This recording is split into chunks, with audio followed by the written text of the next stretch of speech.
Hare Krishna, Maharaj, you can continue. Yeah.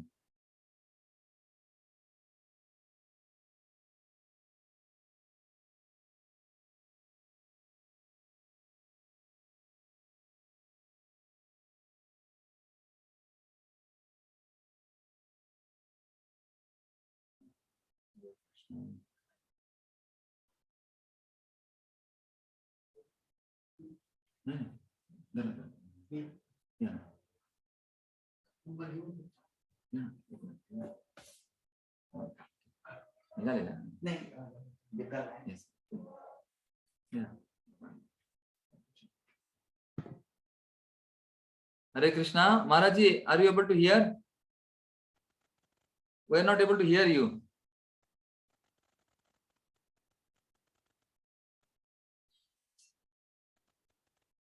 Hare Krishna. Yes, Maharaj.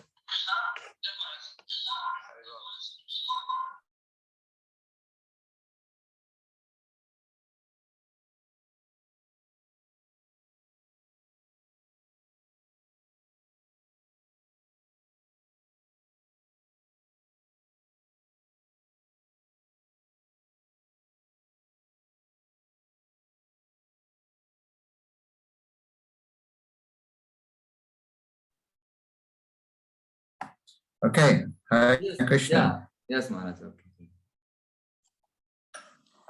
I was not unmute, so. Yes, sir.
Rama Rama, Hare Hare, Hare Krishna, Hare Krishna, Krishna Krishna, Hare Hare, Hare Rama, Hare Rama, Rama Rama, Hare Hare, Krishna, Hare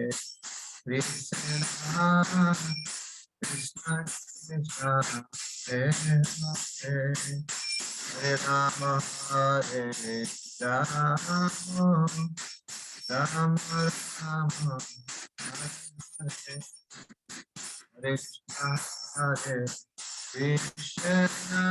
Krishna, Krishna Krishna, Hare Hare, Hare Rama, Hare Rama, Rama Rama, Hare Hare, Hare Krishna, Hare Krishna, Krishna Krishna, Hare Hare, Hare Rama, Hare Rama, Rama Rama, Hare Hare, Radha, Radha, Radha, Radha, Radha, Radha Pandina, Radha Pandina, Radha, Radha, Damodar, Radha, Damodar, Radha, Radha, Damodar, Radha, Damodar, Radha, Jaya Gauranitai,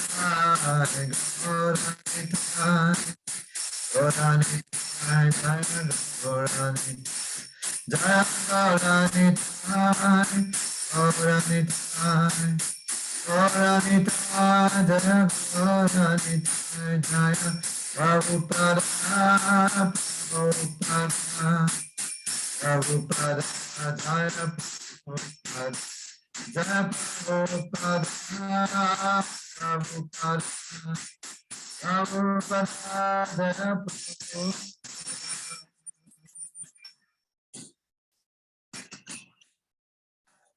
Jai Shri Shri Radha Damodar ki Jai, Shri Shri Radha Pandharinath ki, Shri Shri Gauranitai ki, Srila Prabhupada ki Jai. Om Namo Bhagavate Vasudevaya. Om Namo Bhagavate Vasudevaya. Vasudevaya. Om Namo Bhagavate Vasudevaya.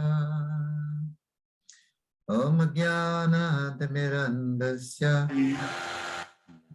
Salakaya Chakram Tasmai Shri Gurave Namah. Chaitanya Manobishtam Stapitam Yena Bhutale Sayam Rupa Kadamayam Dadati Padantikam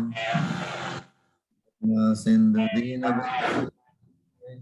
Gopesa Gautantarada Kanta Namaste Kanchana Gaurangi Radhe Vrindavaneshwari Vrishabhana Sute Devi Pranamami Panchakalpadurvyascha Kipa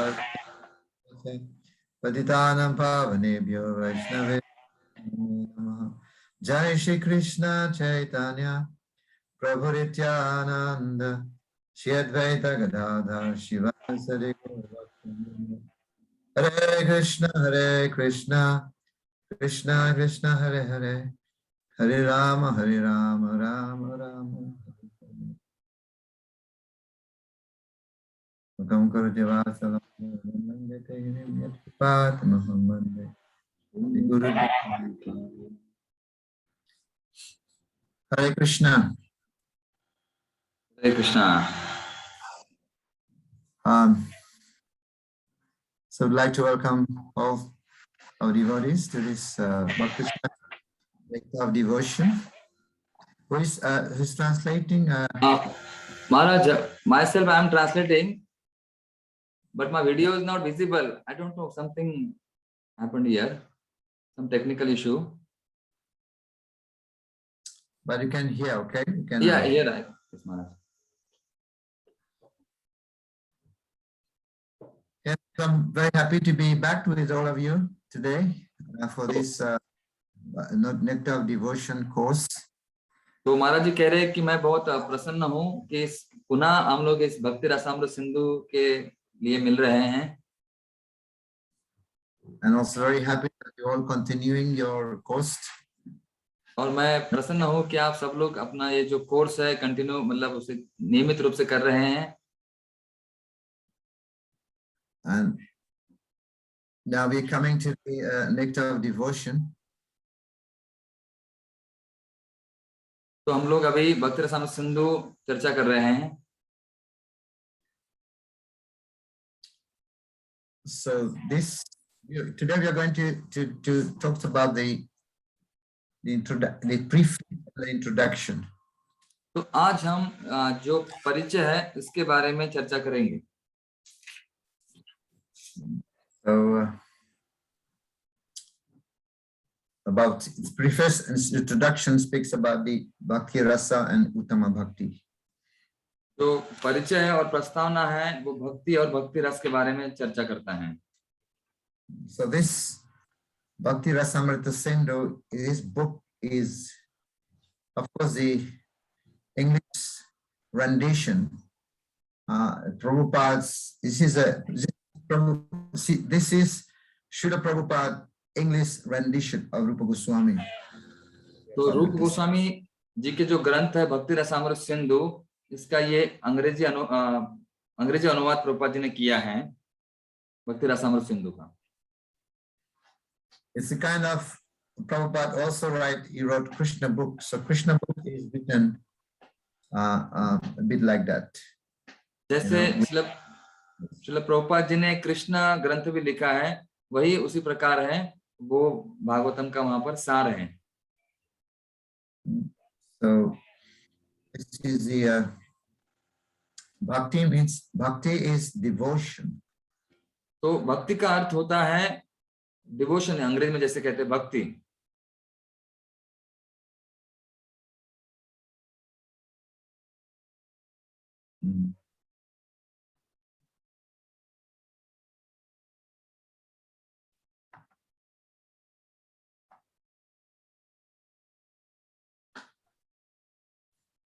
So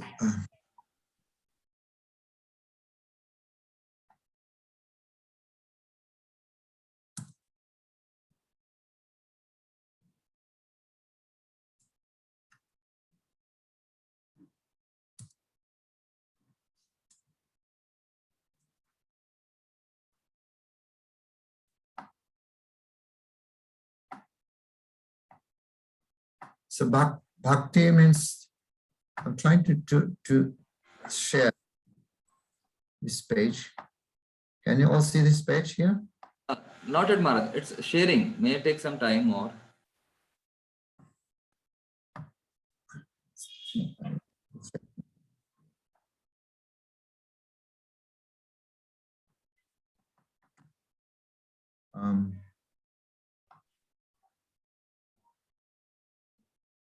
Yes, now it's visible.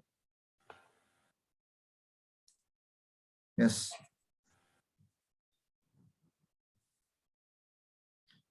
So as we understand, bhakti is devotion, right? जैसे हम समझते हैं कि भक्ति को अंग्रेजी में devotion कहा जाता है. And rasa is mellow. और रस को मेलो या फिर जो स्वाद है वो कहा जाता है. Or the flavor. या फिर जैसे स्वाद हमने कहा वैसे कहा जाता है रस को.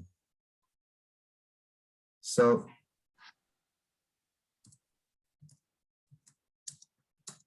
Amrita is nectar. जैसे अमृत है उसे नेक्टर कहा जाता है, जैसे हम अंग्रेजी और हिंदी बता रहे हैं महाराज जी. And Sindhu means the ocean. और सिंधु का अर्थ है सागर. So this is literally, it would mean the nectarian ocean of rasa, of bhakti. तो यहाँ पर बताया जा रहा है कि रसमय भक्ति का रसमय आस्वादन समुद्र सागर है, भक्ति का सागर जिसमें रस है। Yes. So the word rasa in Indian language usually used to refer to like mango juice.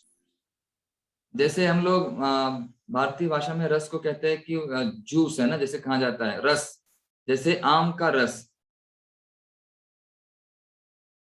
But Srila Prabhupada and the Goswamis, they have used it in a different way. So परंतु श्रील प्रभुपाद जी और रूप गोस्वामी उन्होंने इसे अलग प्रकार से वर्णन किया है। So a sweet emotion. So that's how they have translated rasa, sweet emotion. उसे कहा गया मतलब मीठा है ना, मधुर भाव, ऐसे हम कहेंगे। So we will discuss the first 19 chapters of Rasamrita Sindhu, Bhakti Rasamrita Sindhu. The first 19 chapter belongs to Bhakti Shastri, and the rest of the book belongs to Bhakti Vaibhava. तो हम भक्ति शास्त्र में जो पहले मतलब भाग है उसके 19 अध्याय का चर्चा करते हैं, और फिर बाकी जो अध्याय हैं, विभाग हैं, वो भक्ति वैभव के लिए हैं। So that will actually, in these 19 chapters, we are going to have an overview of sadhana and raganuga bhakti. तो इस 19 अध्यायों में हम लोग संक्षिप्त अवलोकन करेंगे स्वाध्याय और रागानुगा भक्ति, साधना और रागानुगा भक्ति। So we'll have devotion in practice. तो हम लोग व्यावहारिक भक्ति का भी चर्चा करेंगे। Discuss 3 stages of bhakti, right? जिसमें भक्ति के 3 स्तर हैं। Sadhana. पहला साधना। So we'll discuss about sadhana bhakti. हम साधना भक्ति के बारे में चर्चा करेंगे।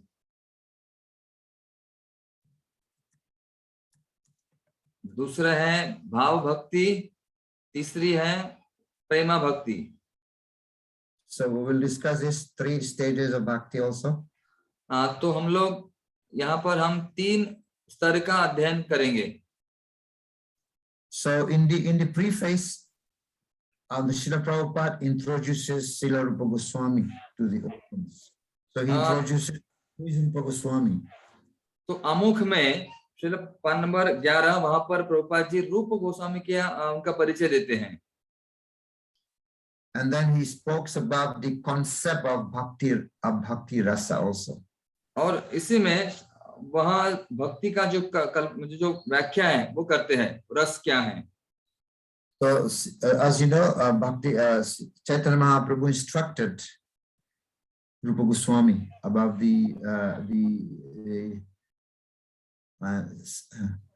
process of bhakti abhideya, because he wrote about the bhakti.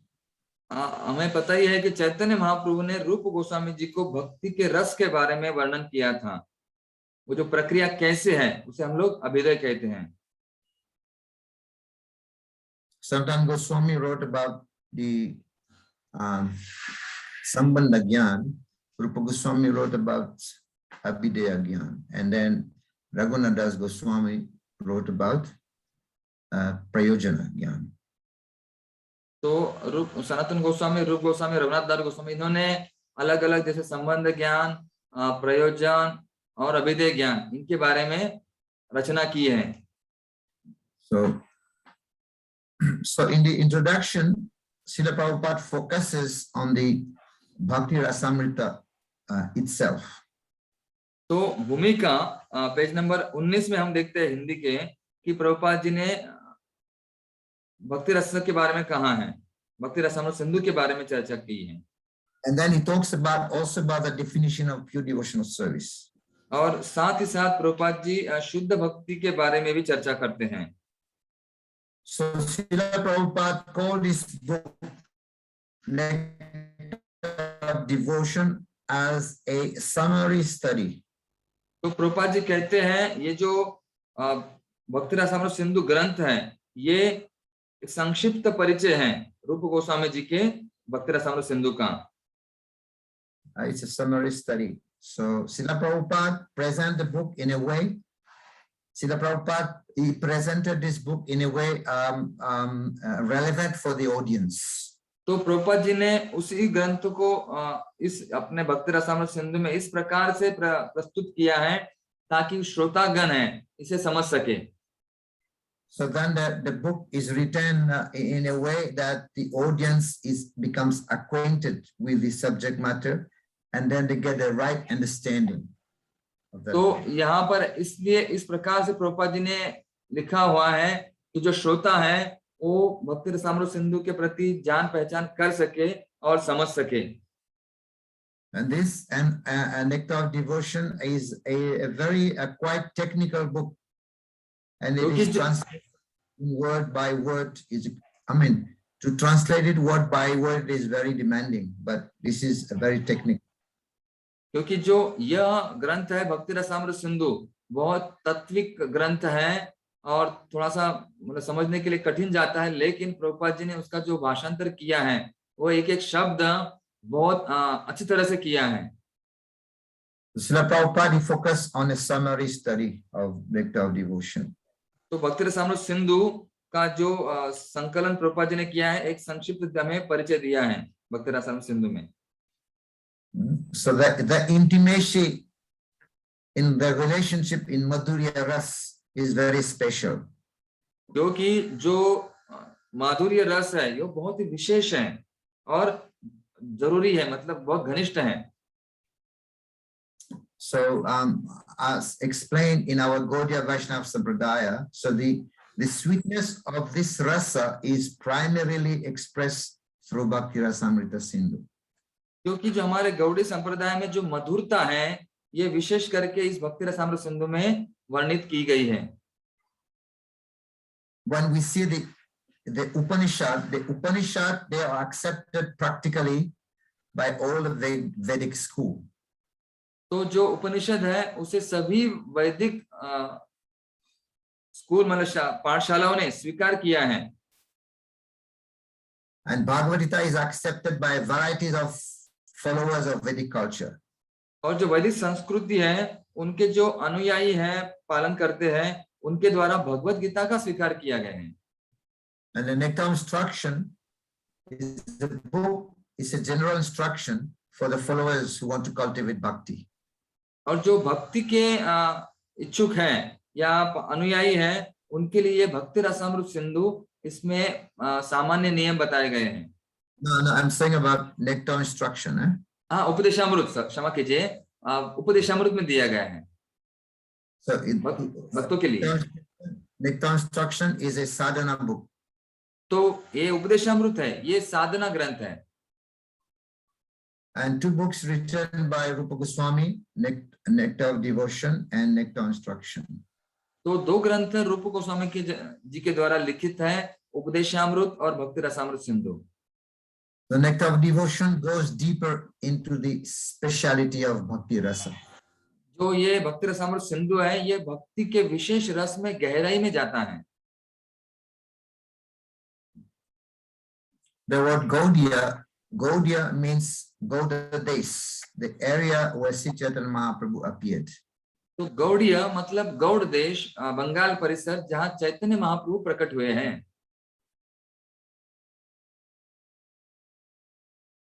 And another meaning of Gaudiya is Gouda or Jagri. तो जैसे कहते हैं गौड़ मतलब गुड़, जैसे गुड़ कहेंगे हम लोग जैगरी अंग्रेजी में। So gur also grows in Bengal, especially very sweet.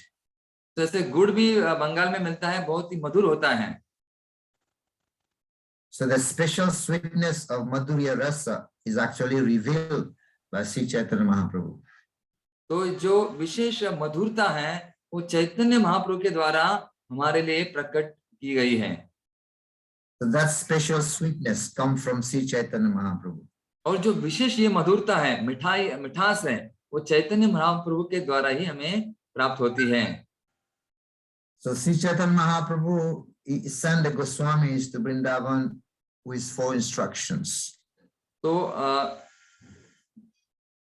Chaitanya Mahaprabhu ने गिव इंस्ट्रक्शंस। चैतन्य महाप्रभु ने आदेश दिए हैं गोस्वामियों की कि वृंदावन में जाकर वो अपने 4 कुछ आदेश दिए हैं ताकि वो पुनः उत्कलन कर सके भक्ति का।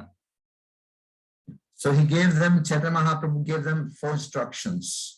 चैतन्य महाप्रभु ने उनको गोस्वामियों को 4 आदेश दिए।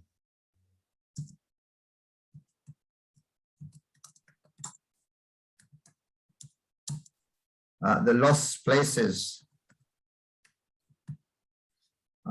where Radha Krishna,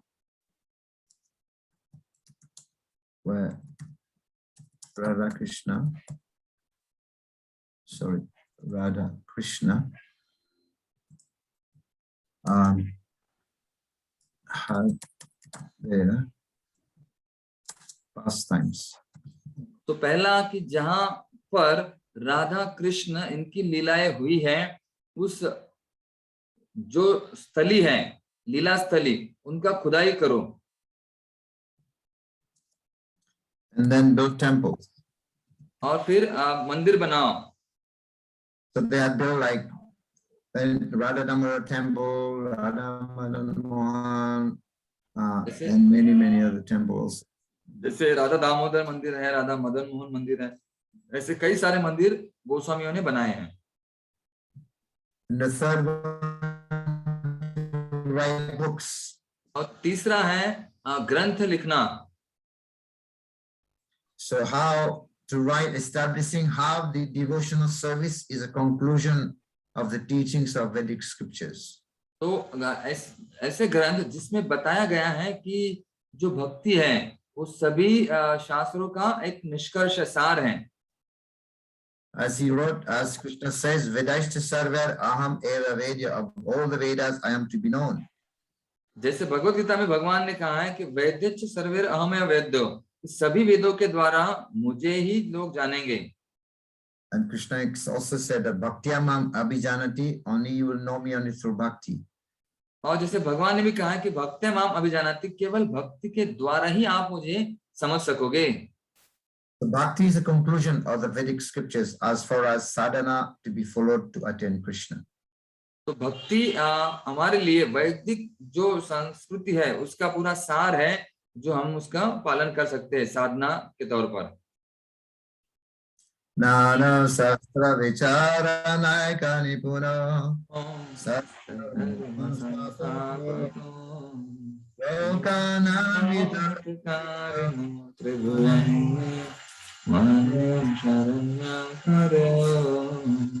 Radha Ravinda Bhajana Namatarika Rupa Sanatana They were very expert, Nipuno, and they were very expert. The Goswamis are very expert, and it's scrutinizingly study the scriptures.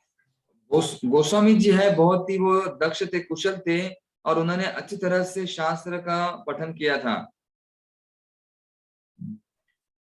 So, Sadharma Samsthapaku, to establish Sadharma, the true religion, the principle of bhakti. असली धर्म का प्रस्थापन करना वो उनका उद्देश्य था। Lokanam hito karuno means for the purpose of the good of the people. So that is the mission of Mahaprabhu. उनका उद्देश्य था जन कल्याण के लिए, जो चैतन्य महाप्रभु की इच्छा थी। And this is a mission of Mahaprabhu gave to the Goswamis. और यही जो महाप्रभु ने एक उद्देश्य गोस्वामियों को दिया था। So, and the fourth instruction, जो चौथा आदेश है, to exemplify and write books about how a devotee, और एक उदाहरण प्रस्तुत करो और ग्रंथ लिखो कि कैसे भक्त ने जीना है, अपना जीवन कैसे जिए भक्त। ये सब बुक लिखो, ग्रंथ लिखो और उसका उदाहरण प्रस्तुत करो। How to practice Sadharma. और And सद्धर्म का कैसे पालन करना है, exemplify that and teach that to others. और स्वयं भी उदाहरण देकर दिखाओ और वो सिखाओ। So these were the 4 instruction that has been given to the Goswamis. ये जो 4 आदेश हैं, उपदेश है, गोस्वामियों को दिए थे चैतन्य महाप्रभु के द्वारा। So Rupa and Sanatana, they were forced to become Muslim. जैसे रूप और सनातन, उनको जबरदस्ती मुस्लिम बनाया गया था। To be engaged in the service of the Malechas was like losing one's caste. और जैसे म्लेच्छों की सेवा करना मतलब हमारा जाति को गंवाना है, हमारे धर्म को गंवाना है। And the Muslim rulers, they have forced them to become their ministers. Otherwise, he would have prosecuted the whole Vaishnava community. और जो मुस्लिम वहां पे नेता थे, उन्होंने उनको जबरदस्ती कर बल से मिनिस्टर मंत्री बनाया था, और ताकि बाकी लोग उसका पालन करें और उनको भी वो परावर्तन कर सके। Externally, they have lost their caste, but internally they were completely fixed in devotion in Radha and Krishna. तो बाह्य दृष्टि से वो अपना धर्म खो चुके थे, लेकिन अंदरूनी हृदय से वह कृष्ण के प्रति आसक्त थे, उत्तम भक्त थे। And once they had the position of power, they protected the Vaishnava culture. और जब उनको शक्ति या सत्ता मिली, उनको शक्ति मिलने के बाद उन्होंने उसका प्रयोग करके वैष्णव की रक्षा की। And they protected the Vaishnava culture. और वैष्णव संस्कृति की भी रक्षा उन्होंने की। And they would also give charity to the Brahmins. और वो ब्राह्मण को दक्षिणा भी देते थे।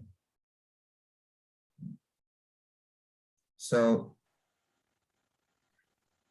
they were corresponding with Chaitanya Mahaprabhu's through letters. और वो चैतन्य महाप्रभु के जो पत्र है उनका पालन करते थे। And then Mahaprabhu came to meet them at Ramkeli and blessed them. और फिर महाप्रभु उनको रामकेली में मिले। And give them initiation, giving them shiksha also. और फिर महाप्रभु ने उनको दीक्षा भी दी और इसके पहले शिक्षा भी दी। Then Rupa and Sanatana Goswami decided to renounce the world and go to Vrindavan as per the instruction of Sri Chaitanya Mahaprabhu. तो चैतन्य महाप्रभु के आदेश के अनुसार रूप गोस्वामी और सनातन गोस्वामी वृंदावन के लिए निकल पड़े। Rupa Goswami renounced first and then Sanatana Goswami renounced later. तो रूप गोस्वामी ने पहले त्याग कर दिया सभी चीजों का, और बाद में सनातन गोस्वामी ने त्याग कर दिया। Rupa Goswami was considered senior, and although Sanatana Goswami, although he was senior to Sanatana Goswami. तो रूप गोस्वामी को माना अधिक स्थान दिया गया, हालांकि सनातन गोस्वामी उनसे बड़े थे उम्र में। Anybody knows why Rupa Goswami was considered senior? तो रूप गोस्वामी को ही बड़ा क्यों कहा गया, कोई बताएगा? हाथ ऊपर कर सकते हैं। क्यों कहा गया रूप गोस्वामी को ही वरिष्ठ? महाराज श्याम वंशीधारी प्रभु, यस प्रभु, अनम्यूट करके बोलिए। अरे बोल। यस प्रभु। वो रूप मंजरी है, और फिर रूप मंजरी ने रूप गोस्वामी का लीला करने के लिए इसलिए उनको श्रेष्ठ बताया गया। Maharaj, he is telling Rupa Goswami is the Rupa Manjari and she is the topmost, so he was senior. Yes, very good answer. बराबर, yes Prabhuji. Because the close servant of Radharani is Lalita, and next to Lalita is Rupa Manjari. She is serving under Lalita, and she is topmost Manjari. So that's Rupa Goswami. This is why she He is senior, Rupa Goswami. He is Rupa Manjari. तो भगवान कृष्ण की जो प्रथम सेविका है वो ललिता है और उसके फिर साथ ही रूप मंजरी है, तो इसीलिए रूप गोस्वामी जी को वरिष्ठ माना जाता है। So Rupa Goswami and Sanatana Goswami were instructed by Mahaprabhu, if we see in Madhya Lila, Chaitanya Charitamrita. तो चैतन्य चरितामृत मध्य लीला में कहा गया है कि चैतन्य महाप्रभु ने उनको उपदेश दिया गया है, रूप गोस्वामी सनातन गोस्वामी को। So based on the instructions of received from Lord Chaitanya Mahaprabhu, they wrote many books. So one of the most important book that Rupa Goswami wrote, that is Bhakti Rasamrita Sindhu. तो चैतन्य महाप्रभु के आदेशानुसार रूप गोस्वामी और सनातन गोस्वामी ने कई सारे ग्रंथ लिखे हैं, तो उनमें से एक महत्वपूर्ण ग्रंथ है जो है भक्ति Rasamrita Sindhu. Also Ujjwala Nilamani is a book of Rupa Goswami in which he analyzes the Madhurya Rasa. और एक किताब है उज्जवल नीलमणि, जिसमें राधा कृष्ण के माधुर्य रस का पृथक्करण किया है रूप गोस्वामी जी के द्वारा। So in this book he actually identified a specific rasa of the gopis. तो इस ग्रंथ में उन्होंने गोपियों का एक जो रस है उसको यहाँ पर लिखा गया है, विस्तृत वर्णन किया है। And this Ujjwala Nilamani is a very esoteric, exalted book. तो जो उज्ज्वल नीलमणि है वो विशेष एक मधुर या गुप्त गुड़ ग्रंथ है, जिनमें रस बताया गया है, गुड़ रस। So Srila Prabhupada writes in the purports that person engaged in Krishna consciousness movement may take advantage of this great literature and solidly situated and become very solidly situated in Krishna consciousness. तो यहाँ पर प्रभुपाद जी ने कहा है कि जो कृष्ण भावना में भक्त है इस ग्रंथ का लाभ ले और अच्छी तरह से भक्ति में दृढ़ हो सके।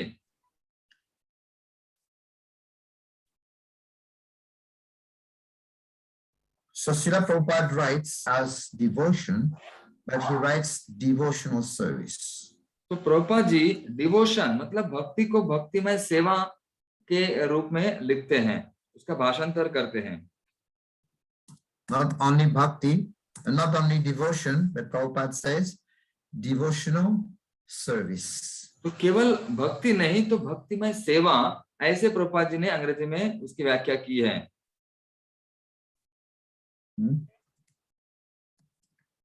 So devotion is the internal side, service is the external side. देखिए यहाँ पर कहा गया है डिवोशन मतलब भक्ति जो है ये अंतर्गत बाजू है और जो सेवा है ये बाह्य बाजू है। The activities, right? और सेवा का अर्थ है कार्य। So this is how Prabhupada writes. So we, in fact, we all want some pleasure in this world. People want pleasure. Prabhupada इस प्रकार लिखते हैं, हम सभी को कुछ ना कुछ आनंद चाहिए होता है। But the problem with material emotion is that they are temporary. लेकिन इस भौतिक दुनिया में मुख्य समस्या है कि ये सब अशाश्वत है। There is bhoga and tyaga, bhoga and tyaga. वहां पर भोग और त्याग होता है। But here Srila Prabhupada talks about the word rasa simply as pleasure. यहाँ पर प्रभुपाद जी ने रस को केवल आनंद सुख ऐसे लिखा गया है। So people get pleasure in various things, right? What they do. लोगों को सुख अलग-अलग जगह अलग-अलग वस्तु में मिलता है। And they have two aspects of bhoga, enjoyment, then renunciation. और उसमें दो प्रकार होते हैं, एक है भोगा मतलब इंद्रिय तृप्ति और दूसरा वैराग त्याग। Two aspects bhoga. उसके दो पहलू हैं. दो पहलू एक है कि एक भोग और दूसरा त्याग. एक इंद्रिय तृप्ति और दूसरा उससे त्याग करते हैं. Enjoyment and then renunciation. Yaga. I got stuck here. एक है इंद्रिय तृप्ति और दूसरा है त्याग.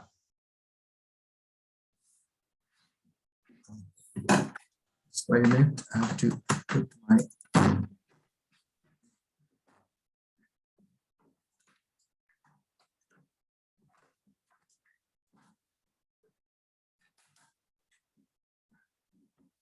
Yes.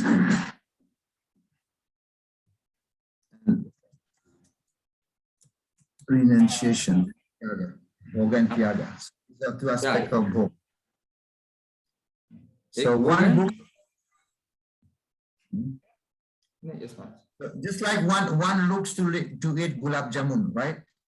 If somebody looks to eat gulab jamun, then he tastes 5, then 10, then 15. But after some time, he become satiation, you know, and then he doesn't want more. देखिए जैसे गुलाब जामुन है, अगर कोई उसकी तरफ देखता है तो उस खाने की इच्छा होती है, तो कोई 1 खाएगा, 5 खाएगा, 10 खाएगा, उसके बाद में वो ज्यादा हो जाएगा तो उससे नहीं देख पाएगा, नहीं खा पाएगा.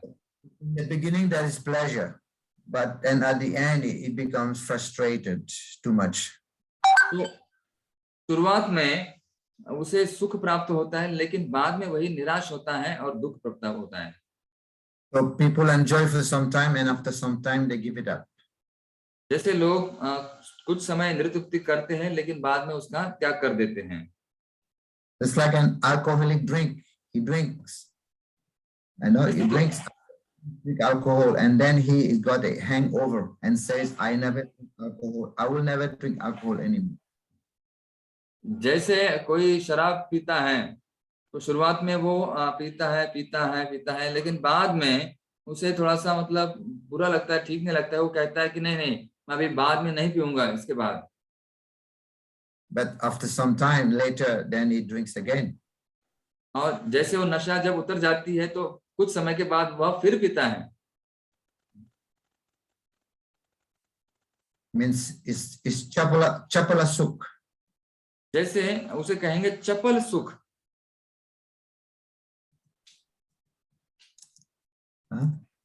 Chapala sukh. So it is temporary pleasure.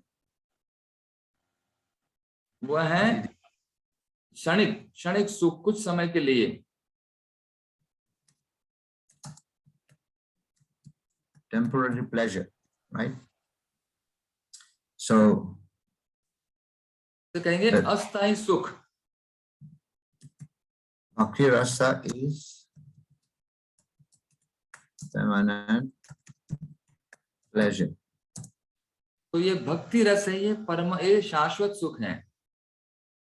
Permanent pleasure, permanent rasa. Srila Prabhupada, he emphasizes that force, that drive, the philanthropists, the householders, the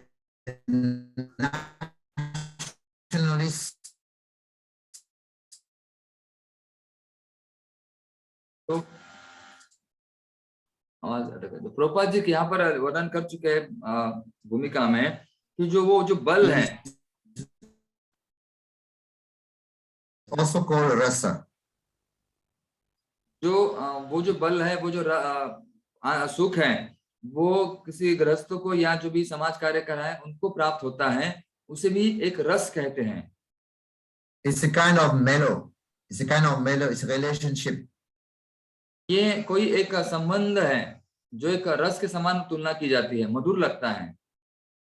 But Srila Prabhupada then he emphasizes explain that bhakti rasa is also a mellow but different from the ordinary rasa enjoyed by the mundane workers. तो प्रभुपाद जी बताते हैं कि जो भक्ति रस है ये भी एक मधुर है, लेकिन ये जो सामान्य रस से कुछ अलग है और महत्वपूर्ण है. Compared to the mundane people. जैसे भौतिक लोगों से अलग है.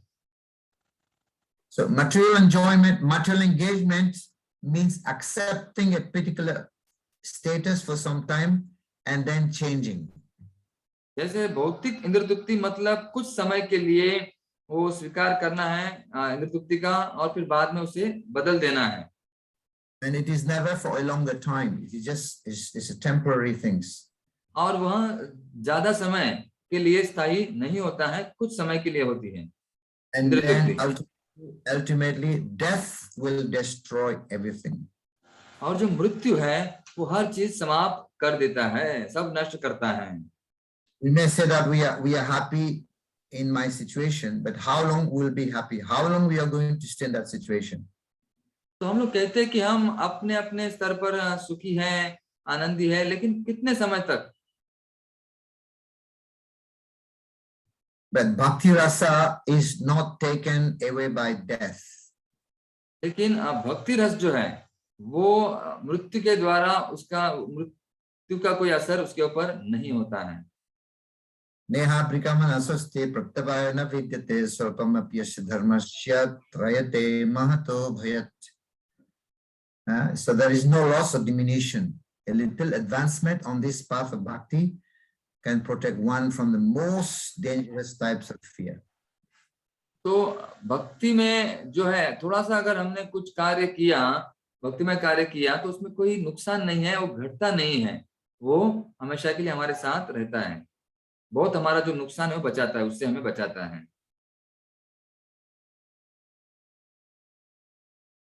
Whatever attraction we have for Krishna will stay eternally with us. This is bhakti.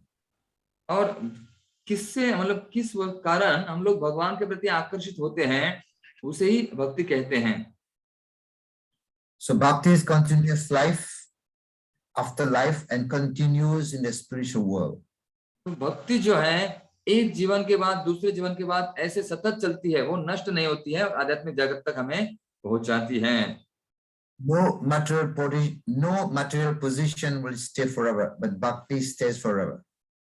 तो कोई भी भौतिक स्थिति हमेशा के लिए नहीं रहती है, लेकिन भक्ति ये हमेशा के लिए रहती है, हमें बनाए रखती है। So this eternal engagement of bhakti rasa can be understood by serious students upon studying this nectar of devotion. तो ये जो है शाश्वत जो है सेवा, उसमें जो रस है वो भक्ति के द्वारा हम लोग उसमें रह सकते हैं। And then further Srila Prabhupada explained that the senses can then become uncontaminated, being constantly in touch with bhakti rasa. और जो इंद्रिय हमारे अगर भक्ति में कार्यों से जुड़े रहेंगे तो कभी भी दूषित नहीं होते हैं। So one day when the senses, purified senses, they are employed in service of the Lord, and then one becomes situated in bhakti rasa. और जब वो इंद्रियां भगवान के संपर्क में आते हैं, फिर शुद्ध होते हैं, और फिर वो हमारा मतलब हमें ये कायम हमें लेके जाते हैं भगवत धाम। In this world, everyone wants something that will last forever, some emotion, happiness that lasts forever. हर कोई इस धरातल पर चाहता है कि मेरे पास जो भी है वो शाश्वत रहे और शाश्वत मेरे साथ ही रहे। Prabhupada is saying by accumulating money, wealth, house, family, you'll be happy, but that doesn't last forever. Prabhupada ji कहते हैं कि इकट्ठा करने से जैसे घर, संपत्ति, बाकी चीजें, लेकिन वो नहीं रहता है साथ में। And then the emotion goes away. There's no. और जो भावना है फिर बाद में वो चली जाती है। But Prabhupada is saying by engagement in devotional service, which is the original emotion of the soul, and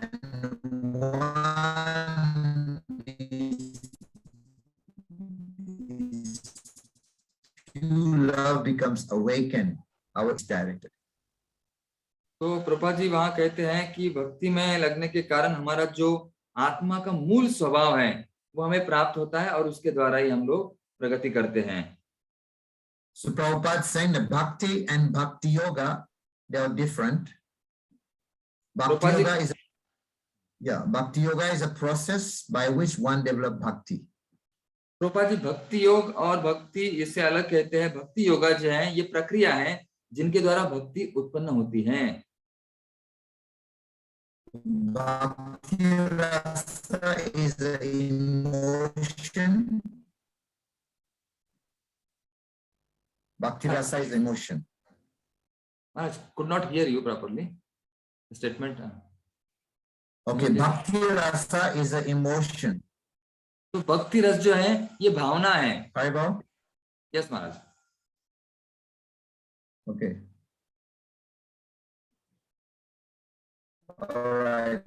So this is what Srila Prabhupada speaks actually, in fact, in the purports.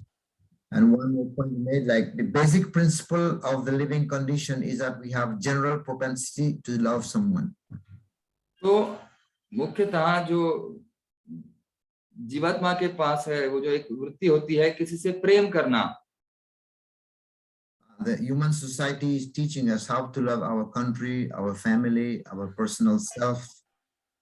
और मनुष्य लोग सिखाते हैं कि अपने देश से, अपने समाज से और बाकी लोगों से किस प्रकार से प्रेम किया जाए। But there is no information where to repose the loving propensity.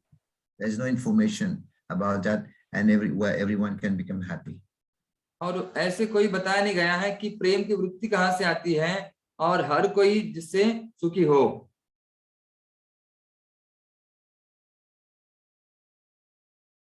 So this missing point, this.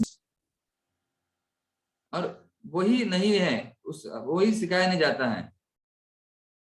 So all of us, we have our own love. The husband love the wife. A patriot love his country. So our loving propensity expand more and more. तो हमारी जो प्रेम करने की जो वृत्ति है वो बढ़ती रहती है। कोई पति अपने पत्नी से प्रेम करता है, कोई नागरिक अपने देश से प्रेम करता है, उसी प्रकार से वो विस्तार होती है, बढ़ती रहती है। This expression of love, the circle of love, expand more and more and come to love humanity at large. और उसी प्रकार से वो लव और जो प्रेम है वो विस्तारित होते होते इस प्रकार से विस्तारित होता है कि हम पूरी मानवता से प्रेम करते हैं। This is not perfect. Why it is not perfect? Because actually it creates a sort of limitation. और ये पूर्ण नहीं है, तो ये पूर्ण क्यों नहीं है? तो इसमें एक बंधन है, इसे मर्यादा है। When I love my family, means I do not love others. If I love my country, I don't love people of other countries. तो मैं मेरे परिवार से प्रेम करता हूं, मतलब दूसरे परिवार से नहीं प्रेम करता हूं। मैं मेरे देश से प्रेम करता हूं, मतलब दूसरे देश से नहीं प्रेम करता हूं। My love remains incomplete. तो मेरा जो प्रेम है ये अपूर्ण रह जाता है। So it can become complete when we love Krishna. और ये पूर्ण तभी बनेगा जब हम भगवान कृष्ण से प्रेम करेंगे। When we learn to love Krishna, and then we learn to love the person who is the root of the all existence. और हम जब प्रेम करना सीखेंगे और जो उसका मूल है प्रेम का, तो वही हमारा अस्तित्व बनाए रखेगा। So through Krishna, we learn to love everyone. और हम भगवान से प्रेम करते हैं तो हम सभी से प्रेम करना सीखते हैं। So if we want harmony in society, then love for a particular part of society will not help. अगर हमें समाज में सामंजस्य चाहिए तो जो प्रेम है वो उसका हिस्सा बन सकता है। And Prabhupada gave an example of when one nourishes a tree, then all the parts of the tree get nourished. When one nourishes the root of the tree, and all the parts of the tree get nourished. अगर कोई वृक्ष के जड़ को पानी देता है तभी वो सारे उसके जो भाग हैं वो फल-फूलित होते हैं। अगर वो अलग-अलग विभागों को पानी देता है तो फल-फूलित नहीं होते हैं। ऐसे उदाहरण प्रभुपाद ने दिया है।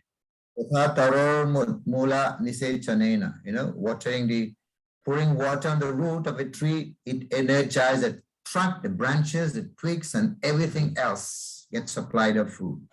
जैसे पेड़ के वृक्ष के मूल को पानी देना, जड़ को पानी देना बहुत जरूरी है ताकि जो उसके जो टहने हैं, फूल है, फल है, पत्ते, सब को पानी मिल सकता है। It's like supplying food to the stomach, enliven the senses, the limbs, the body, everything gets nourished. जैसे हम लोग अपने पेट को अगर खाना खिलाते हैं, पेट में अगर खाना जाता है तो वह बाकी हिस्सों को भी पोषित करता है। Simply worshipping the Supreme Personality of Godhead automatically satisfy the demigods, everyone. जैसे हम लोग भगवान की सेवा करते हैं तो उससे बाकी देवता और सभी लोग प्रसन्न अपने आप हो जाते हैं। So at the end, Prabhupada writes that unless one has realized Krishna, there is no question of self-realization. और फिर अंत में प्रभुपाद जी वहां कहते हैं कि जिन्होंने कृष्ण को समझा नहीं है तो उन्होंने साक्षात्कार नहीं किया है। So there is no need, one does not need to cultivate Atma Gyan separately. If we cultivate love for Krishna, then it is like the sun rising. तो अलग से आत्मज्ञान प्राप्त करने की आवश्यकता नहीं है, केवल हम कृष्ण से प्रेम करते हैं तो हमें ये अपने आप हृदय से ये ज्ञान प्रदान करता है। So when the sun rises, then I can see my own hand. अगर लाइट प्रकाश में हम देखेंगे तो अपना हाथ दे सकते हैं, लेकिन अगर प्रकाश नहीं तो अपना हाथ नहीं दे सकते हैं। So by knowing Krishna, we can know ourselves. अगर भगवान को समझने से हम अपने आप को समझ सकते हैं। So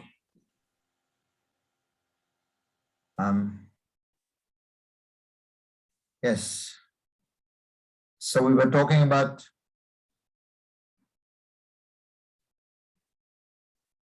this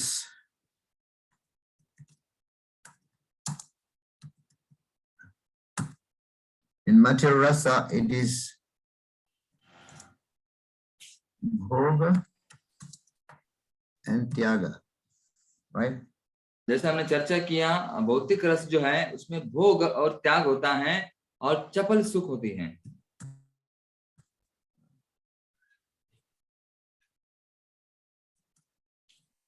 That bhakti rasa is, this is a natural position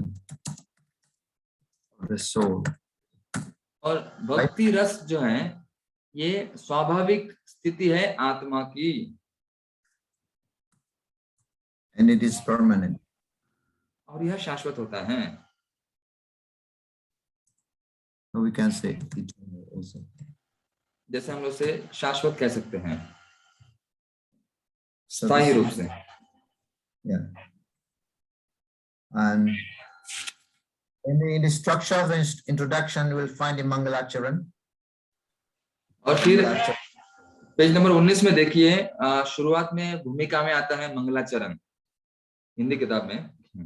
And then there is a broad contents, scope of the broad contents, and the definition of pure devotional service.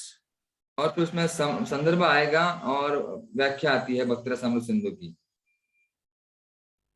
And we find in Mangalacharan is the invocation of auspiciousness. You know, Mangalacharan means it invocates invocation of auspiciousness. तो मंगलाचरण है जिससे हम लोग आह्वान, मंगलकारी चीजों को आवाहित करते हैं, उसका आह्वान करते हैं।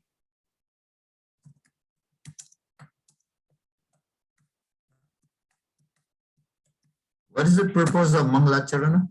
Why do we do Mangalacharan? तो हम मंगलाचरण क्यों करते हैं, उसका उद्देश्य क्या है? Especially in the book. तो देखिए ग्रंथ में क्यों बताया गया है। It speaks about the objective of the books, right? So this is purpose of Mangalacharan. It speaks about the objective of the books. ये जो है ग्रंथ का उद्देश्य बताता है, ये पहला है उद्देश्य। और प्रणाम करता है, करुणा वो सिखाता है। There is also prayers, pranam, paying obeisances. पहला उद्देश्य, दूसरा प्रणाम और तीसरा आशीर्वाद। So this is the purpose of the Mangalacharan. ये मंगलाचरण का उद्देश्य है। समझ गए? पहला उद्देश्य, दूसरा प्रणाम और तीसरा आशीर्वाद।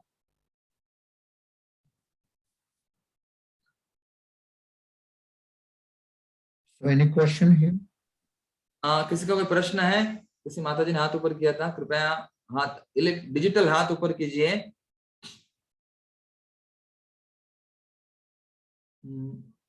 कोई प्रश्न किसी का है अभी तक जो हुआ है? ये भूमिका हमारी चल रही है। हाँ, माया अहिरे माता जी, अनम्यूट करूं विचारा, पूछिए अनम्यूट करके, अनम्यूट करके पूछिए। माया अहिरे माता जी, वीडियो ऑफ है विचारा। हाँ, हरे हरे कृष्ण। ये भक्ति की तुलना क्वेश्चन नंबर 2 है, शाक मासे से की है, क्यों? महाराज जी, is she's asking why devotional service is compared to shark?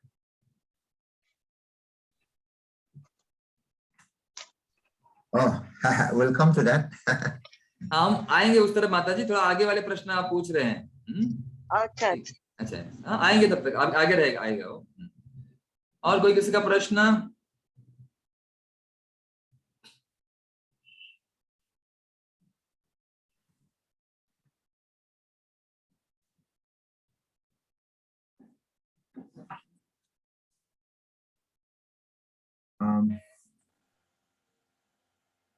हाँ, कोणाचा काही प्रश्न आहे तर विचारा।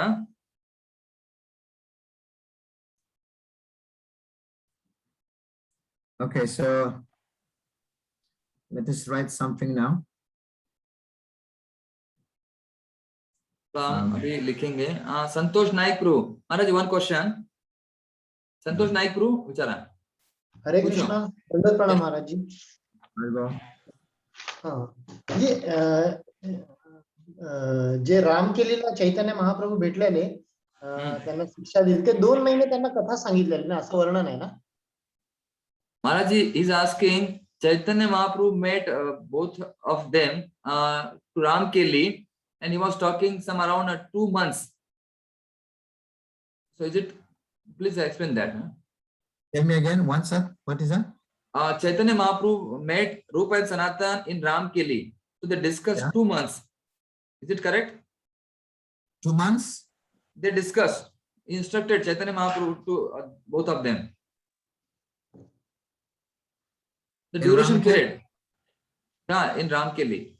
No, that is in recall. This is not in Ramkeli. Ramkeli just met. Dashashwamedh Ghat Maharaj, I think. Yes, yes, yes. हाँ, वो बनारस में दशाश्वमेध घाट, वहां पर मिले थे, वो चर्चा हुई है। One he spoke for 10 days and one he spoke for 2 months maybe. हाँ, तो एक के साथ 10 दिन चर्चा हुई और दूसरे के साथ 2 महीने चर्चा हुई, वहां पर है प्रभु जी। हाँ, वो correct.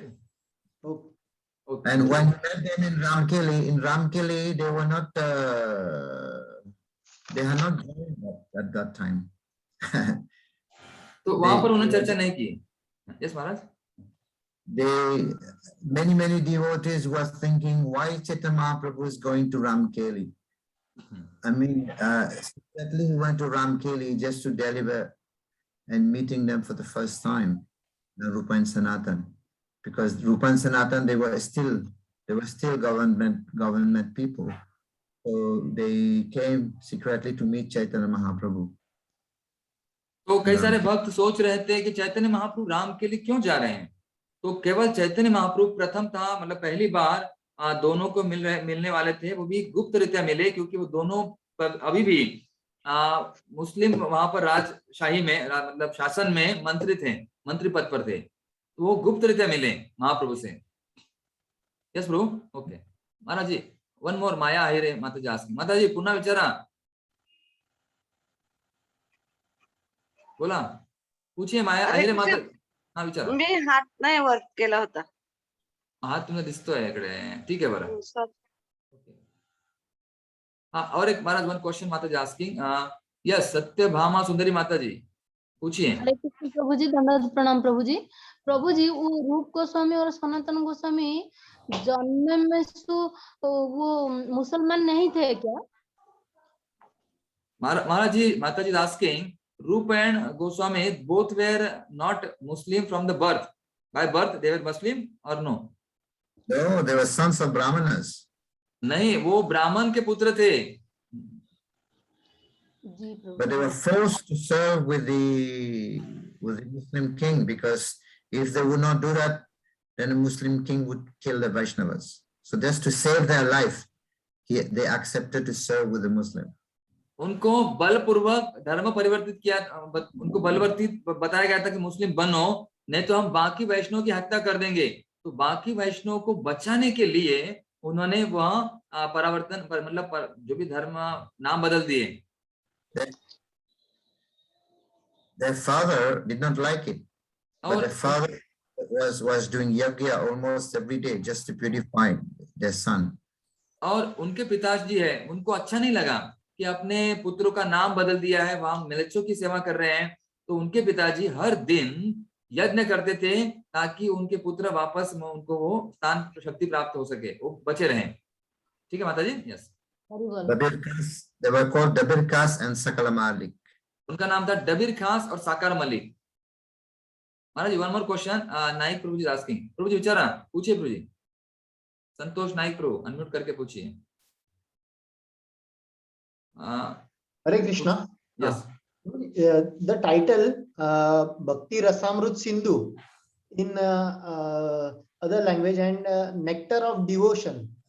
So Prabhupada gave the name Nectar of Devotion, but as we see that Bhakti Rasamrut Sindhu, it as you explained right now, mellow of nectarian ocean of devotion. So why this name was not there before?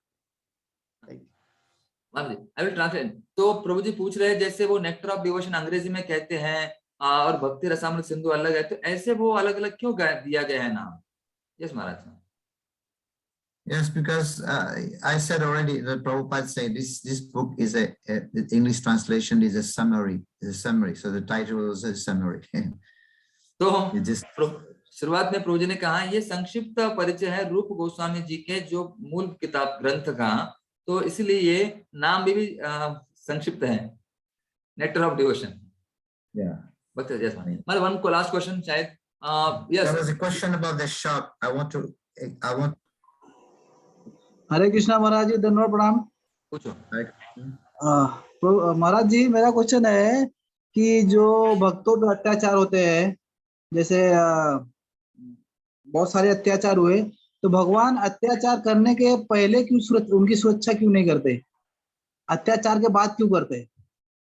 Maharaj is asking, the devotees are attacked by the other people, so before getting attacked, why Lord is not protecting them?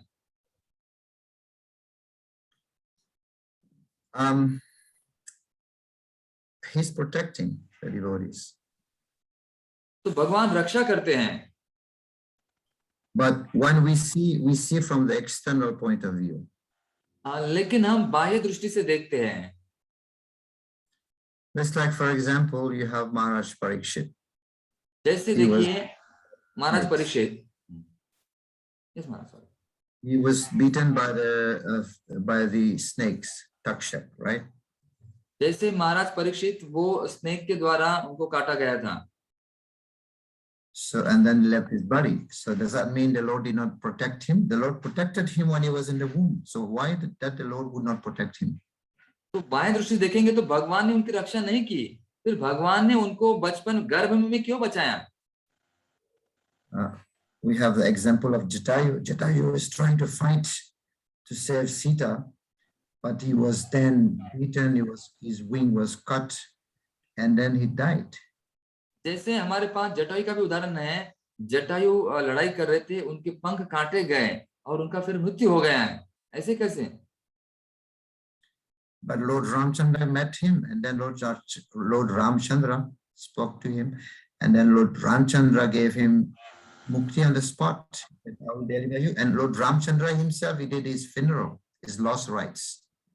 देखिए, तो रामचंद्र जी स्वयं उनसे मिले, उन्होंने उनसे बात किया और उन्होंने उनका जो अंतिम संस्कार है स्वयं संवाद करके उनको आशीर्वाद देके अंतिम संस्कार स्वयं किया। This birth and death doesn't matter. What is matter is what you do when you're alive. तो देखिए जन्म मृत्यु ये इसका कोई फर्क नहीं पड़ता है, हम जब जीवित होते तो क्या करते हैं वो महत्वपूर्ण है। So birth and death, this is external, but what you do during your lifetime, so that is more important.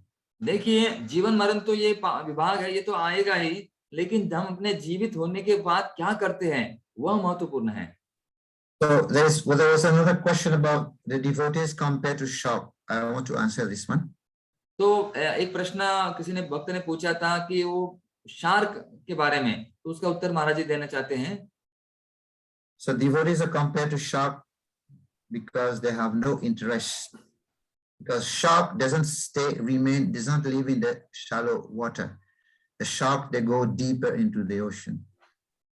देखिए तो जो शार्क जो मछली है वो उथले पानी में नहीं रहता है, बाहर बाहर वो गहरे पानी में रहता है। So because devotees, they are compared to the sharks because they are interested in the shallow rivers of liberation, but they remain of loving service to the Lord. तो उसी तरह से भक्तों को शार्क मछली से तुलना की गई है, क्योंकि जैसे भक्त लोग भी नदी के जो कम पानी है, उथला हुआ है, वहां पर नहीं रहते हैं, उनको भक्ति के गर्भ में मतलब प्रेम में, सेवा में, गहराई में रहते हैं वो। Okay, so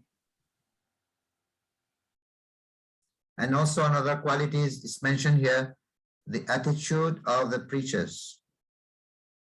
तो यहाँ पर और एक गुण बताया गया है, प्रचारक का भावना, प्रचारक की भावना क्या होनी चाहिए। So we should not be thinking ourselves as great preachers.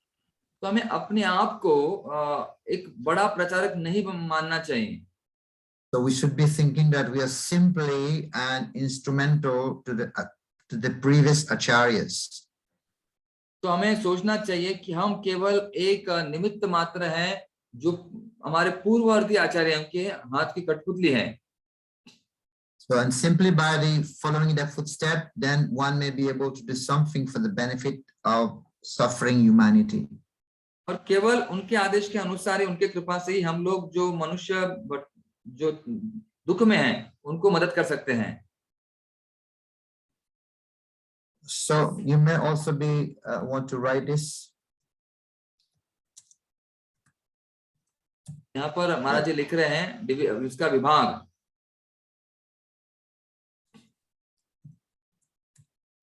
भक्ति रसामृत सिंधु के क्या क्या विभाग है? Sindhu, right? So the divisions. Maharaj ji, one question is asked, what is the importance of Mangalacharan?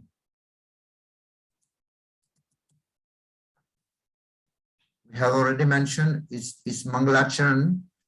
Everywhere we find Mangalacharan in the book. Also, Krishnadas Kaviraj. So it's Mangalacharan, prayers, offering prayers. We offer obeisances in Mangalacharan.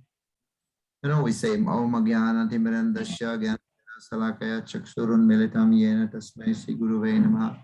We're offering obeisances, we're offering prayers, and it also offer benedictions. तो मंगलाचरण का यही अर्थ है कि हम लोग प्रार्थना करते हैं, नमस्कार करते हैं, ये उद्देश्य होता है। वो चैतन्य कृष्णदास कविराज गोस्वामी, उनके द्वारा भी चैतन्य चरितामृत में कहा गया है, हम प्रणाम करते हैं और आशीर्वाद की अपेक्षा आकांक्षा करते हैं। And it also, we will find that many times Krishnadas Kaviraj in Chaitanya Charitamrita, he also offers prayers in the beginning.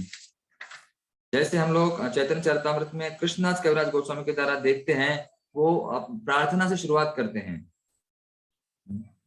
And it also, whenever the book is written, it also gives the objective of the book. What is the book is meant about? और वो शुरुआत में कहते हैं कि इस ग्रंथ का उद्देश्य क्या है, वो शुरुआत में कहा जाता है क्या उद्देश्य है। Any other question? और किसी का कोई प्रश्न?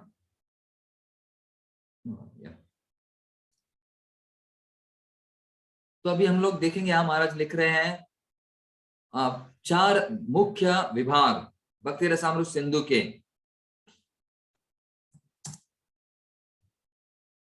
और ये कहा गया है भूमिका के, देखिए वहां पर पेज नंबर 20 पर होगा, भूमिका के दूसरे पन्ने पर आखिरी परिच्छेद,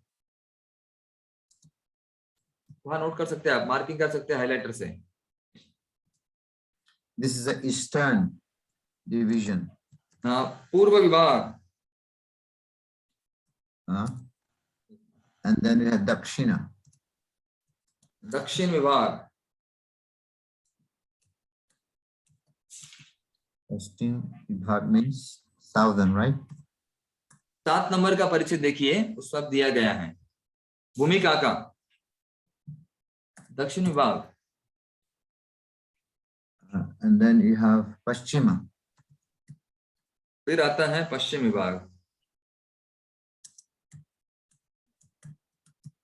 Paschima. That's western. This is the western.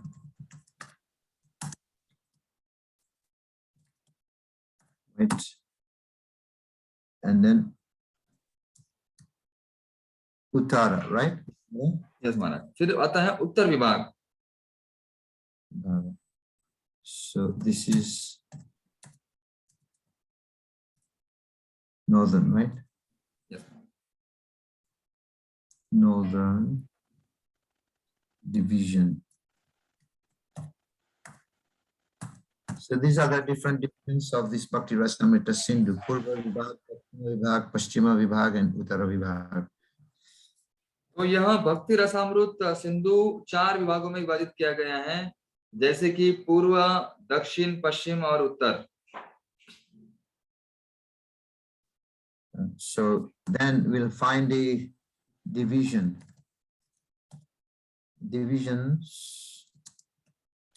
within part 1. और फिर हम देखते हैं कि जो प्रथम विभाग में वीर विभाग है, सब उप विभाग।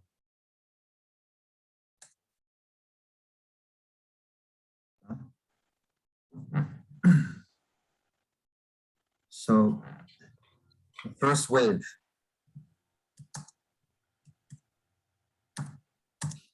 पूर्व विभाग के अंतर्गत भी विभाग है, उसमें आता है पहली वेव, लहर, सामान्य भक्ति, right? तो पहली लहर मतलब वो है सामान्य भक्ति।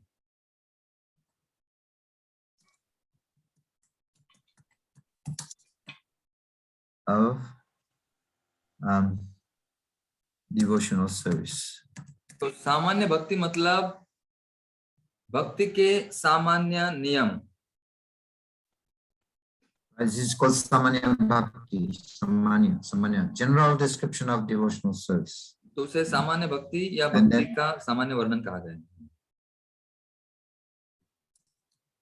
And then you have the second wave. उसमें फिर दूसरी लहर है। So this is sadhana bhakti. दूसरी है साधना भक्ति। Practice. This is second wave. We're going to speak about this sadhana bhakti, devotional service in practice. तो भक्ति का अभ्यास करना।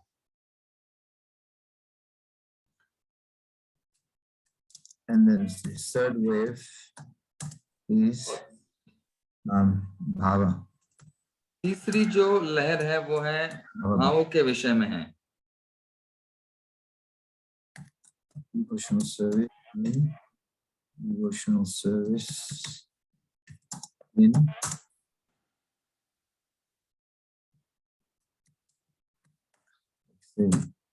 Bhava Bhakti, Bhava Bhakti.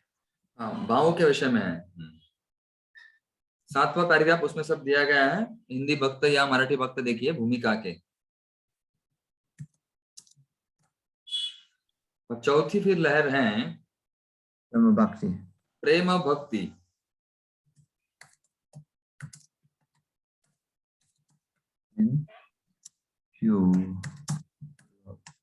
तो इसमें आता है भक्ति पूरे प्रेम के साथ, शुद्ध प्रेम के साथ।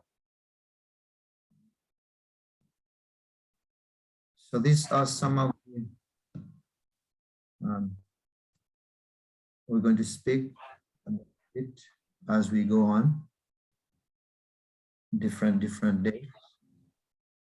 These are तो the ये different. अलग अलग विभाग हैं और उन विभाग के उप विभाग में कुछ लहरें हैं। जैसे हमने प्रथम विभाग के लहरों के बारे में यहाँ पर चर्चा की गई है। 4 लहरें हैं इसमें प्रथम विभाग में।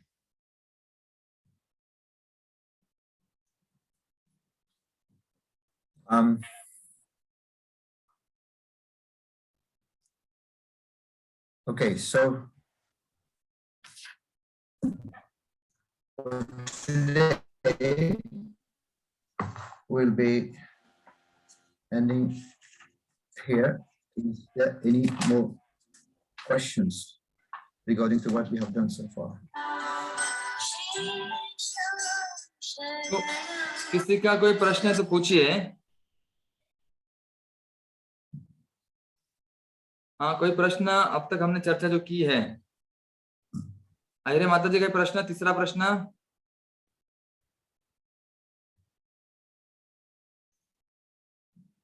तो अपना डिजिटल हाथ ऊपर कर सकते हैं आप लोग, बता पूछिए जो भी प्रश्न रहेगा। यस माता जी, सुकुमार राधिका माता जी पूछिए, अनम्यूट करके पूछिए। हाँ पूछो। हरे कृष्ण प्रभु जी, दंडवत प्रणाम। भाव भक्ति और राग अनुभक्ति, ये दोनों में सब भेद है या नहीं है? भाव भक्ति और रागानुभक्ति में भेद है या नहीं? महाराज जी, माता जी asking, is there any difference between bhava bhakti and रागानुगा भक्ति?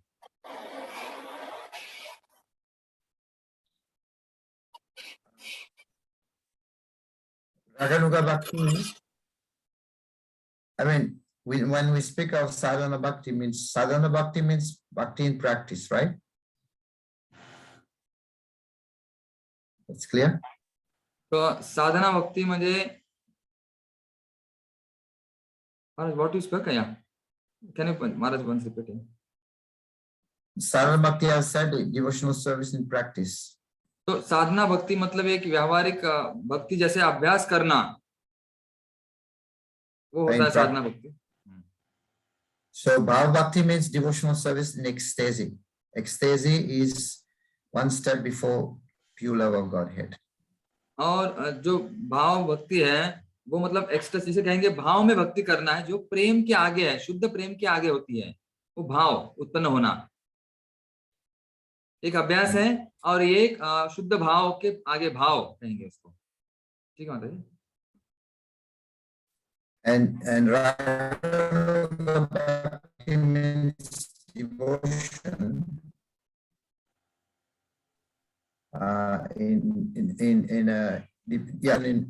in attachment. जैसे रागानुगा भक्ति मतलब भक्ति है लेकिन वो आसक्ति के साथ है।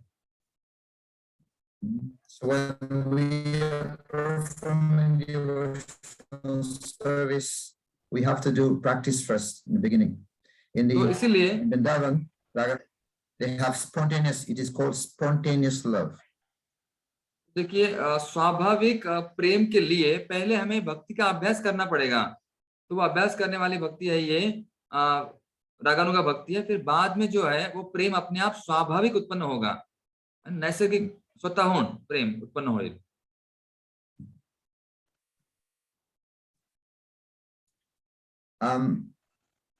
Okay, here it speaks about this, maybe in the introduction also.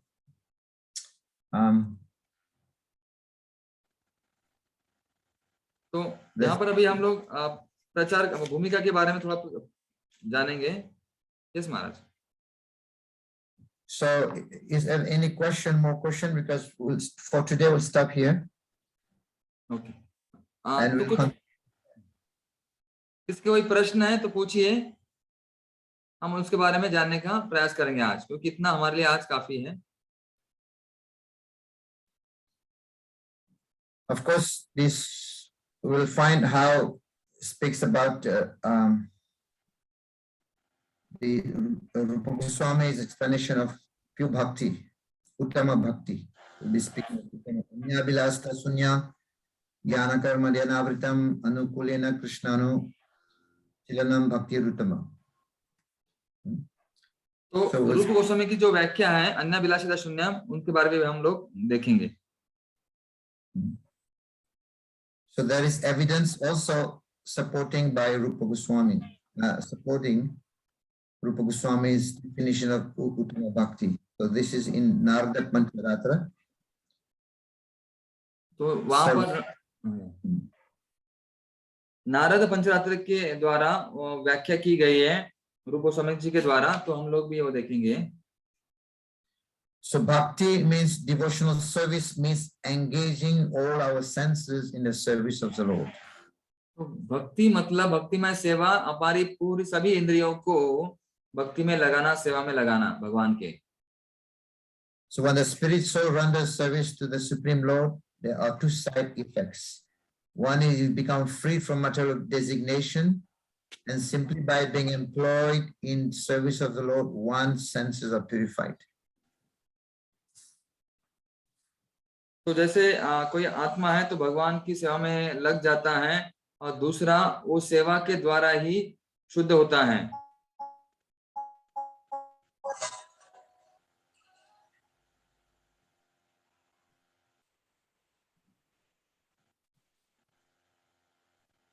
Maharaj, one question माता जी आस्क्ड समबडी, सेवा भक्ति और ये प्रेमा भक्ति, प्रार्थना भक्ति, what are these definitions?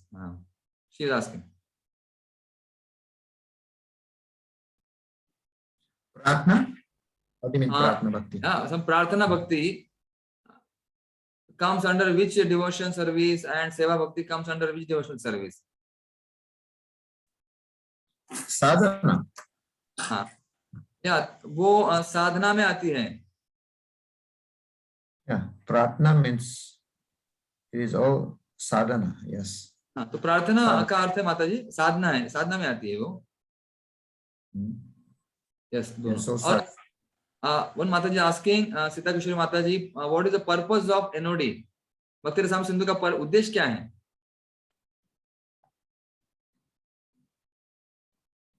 We have already mentioned about it.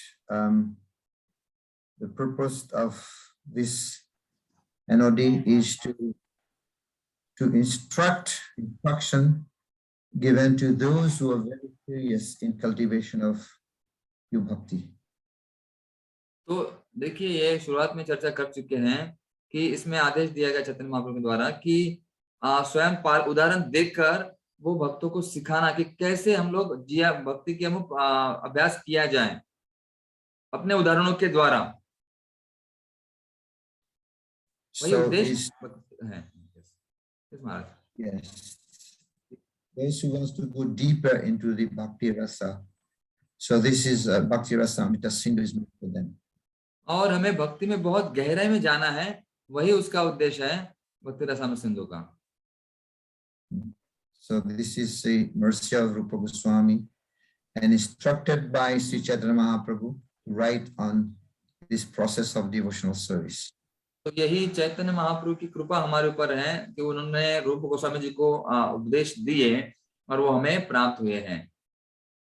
हमारा some 3-4 questions. Yeah. Vinod Bihari प्रभु, अनम्यूट करो विचारा, पूछिए, अनम्यूट करके पूछिए। हाँ, हरे कृष्ण महाराज। महाराज जी, भाव भक्ति और प्रेम भक्ति में अंतर क्या है और उनमें से श्रेष्ठ कौन सी है? महाराज जी is asking what is the difference between bhav bhakti and prema bhakti and which is superior?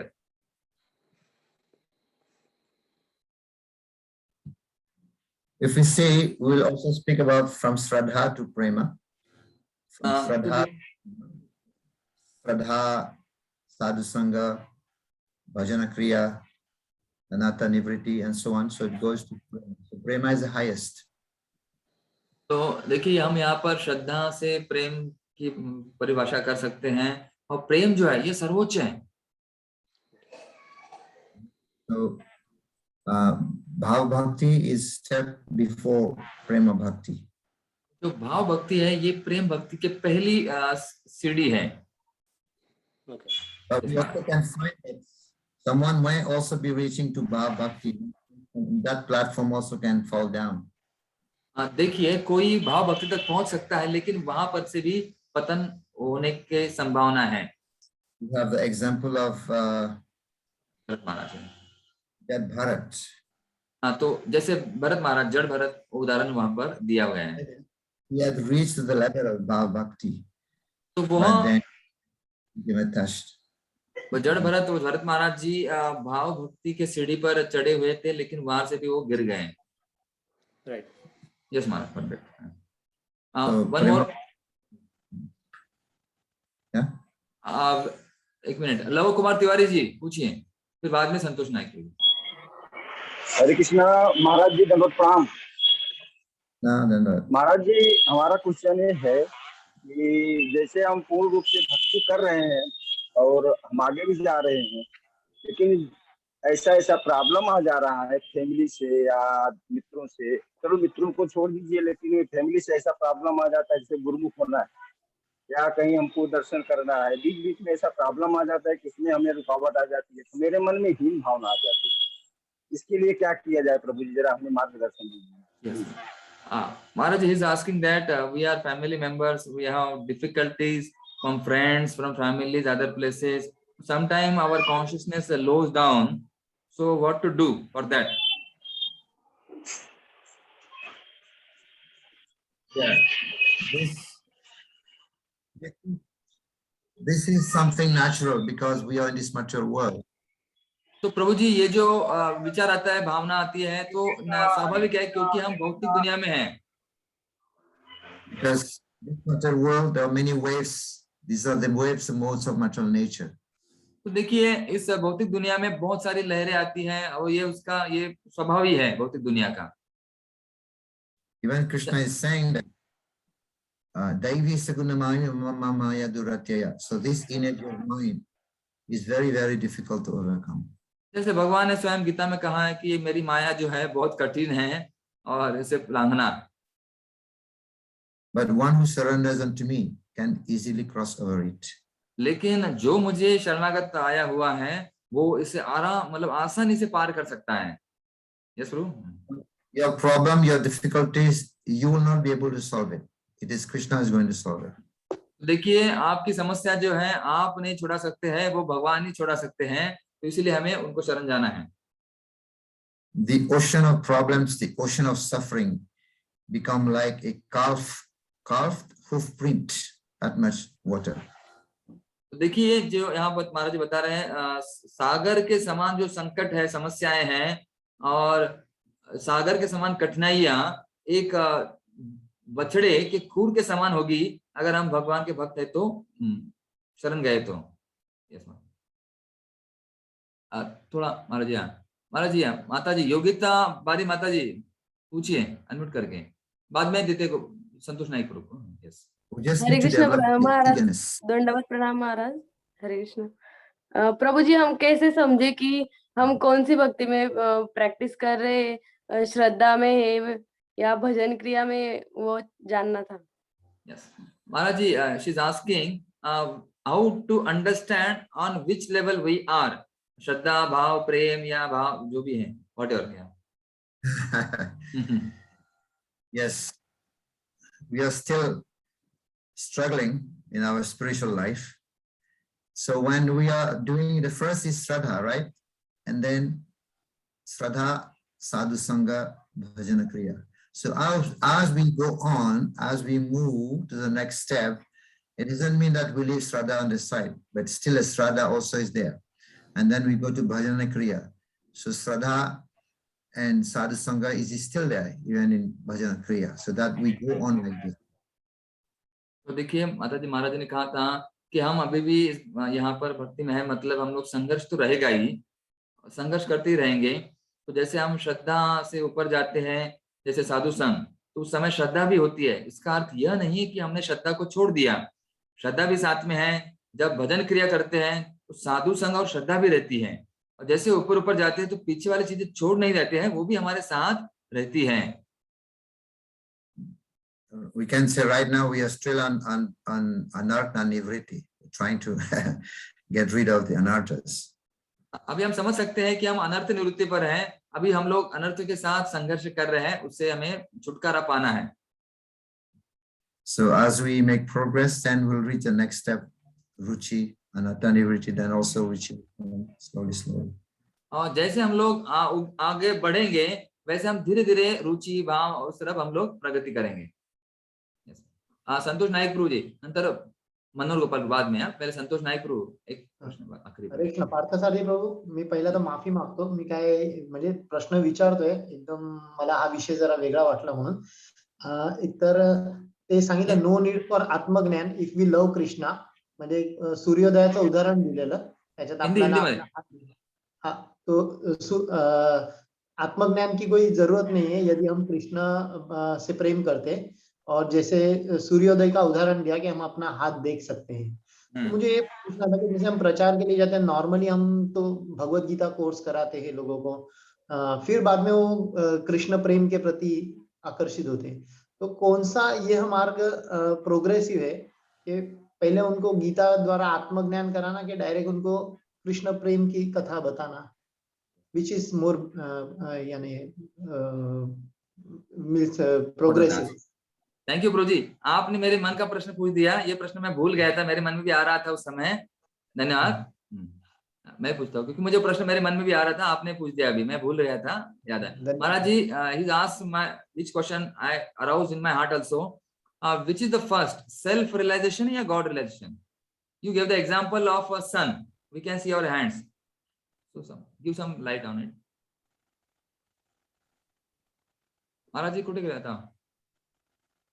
I understood the question. I think the question was like I think he was saying that if do we need to know about prema bhakti, or we need to also gyan? That's what he was saying, right? No, Maharaj. His question was, what is first, self-realization or God-realization? That's what he said. Now, what is the first, self-realization, to know ourselves? We preach, or a God-relation, directly speaking about God. You gave example of sun. We can see our hands in the presence of sun. Yeah. So we understand that bhakti has two sons, right? Yeah. Bhakti has got two sons, Jnana and Vairagya. तो भक्ति को दो पुत्र हैं, ज्ञान और वैराग्य. So when you're performing bhakti, automatically you will also be getting the jnans and the vairagya. तो जैसे हम लोग भक्ति करते हैं तो उत्तम अधिकारी वो भी एक वैरागी बन जाता है. Of course, jnana is also important. Knowledge. ज्ञान भी बहुत महत्वपूर्ण है. Jnana helps also to achieve bhakti. तो ज्ञान के द्वारा भी हम भक्ति को भी प्राप्त कर सकते हैं. Bhakti does not necessarily depend on jnana. लेकिन भक्ति ज्ञान के ऊपर निर्भर नहीं है. And Srila Prabhupada said that religion without philosophy is sentiment. Sentiment, yeah. तो प्रभुपाद जी भी कहते थे धर्म तत्व के बिना भावुकता होता है. And then philosophy without religion is mental speculation. और फिर तत्व धर्म के बिना तर्क वितर्क होता है.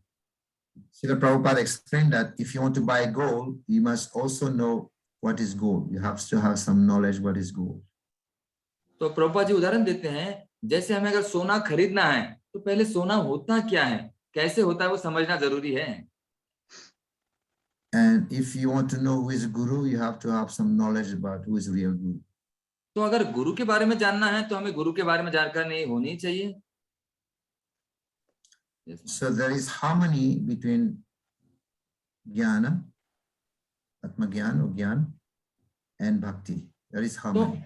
तो दोनों में सामंजस्य चाहिए, आत्मज्ञान और भक्ति जरूरी है दोनों. Yes, Maharaj. But we find also that bhakti is its own authority. Bhakti doesn't depend on any other authority. लेकिन हम ये समझ सकते हैं कि भक्ति है, ये स्वतंत्र है, उसकी स्वयं स्वायत्तता है, स्वयं अधिकार है, वो किसी के ऊपर निर्भर नहीं है. And we find many examples of how people become pure devotees even without knowledge. Like we have this hunter, Mrigari. जैसे हम became कैसा उदाहरण देखते हैं कि लोग कैसे भक्त बने हैं, हम उनके उदाहरण देखे हैं, जैसे वो शिकारी है मृगारी।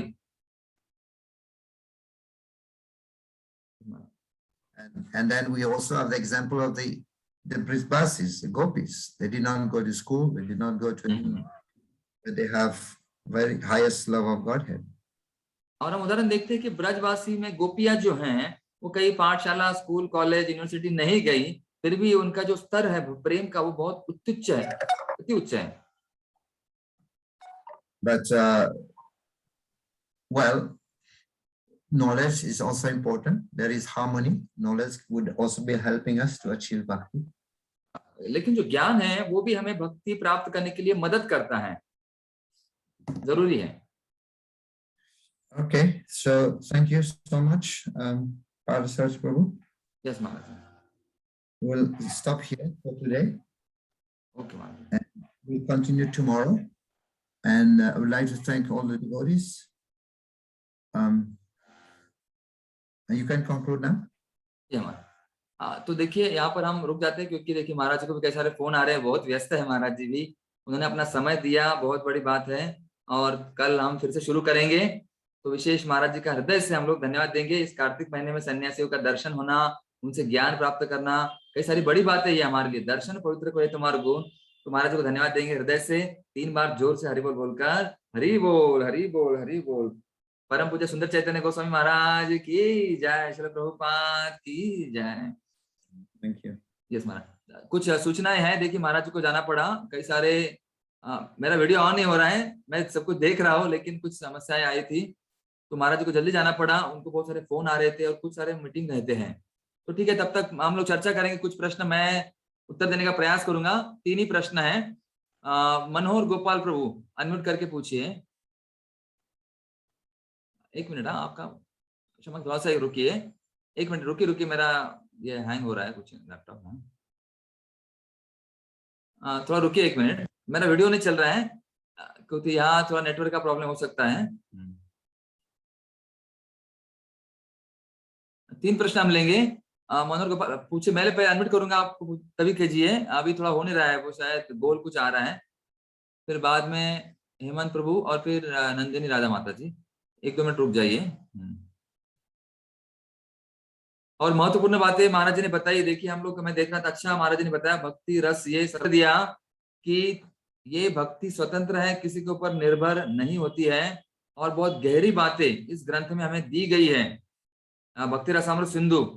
और प्रभुपाद जी ने ये भी जो ग्रंथ दिया है इसमें अलग अलग लहरें हैं, ये सागर के समान है। सागर में मछली तो होती है, शार्क मासा, लेकिन बड़े बड़े कछुए भी होंगे, बड़े बड़े प्राणी भी होंगे, और कोई शिकारी भी रहेगा, तो संभल के रहना पड़ता है सागर में।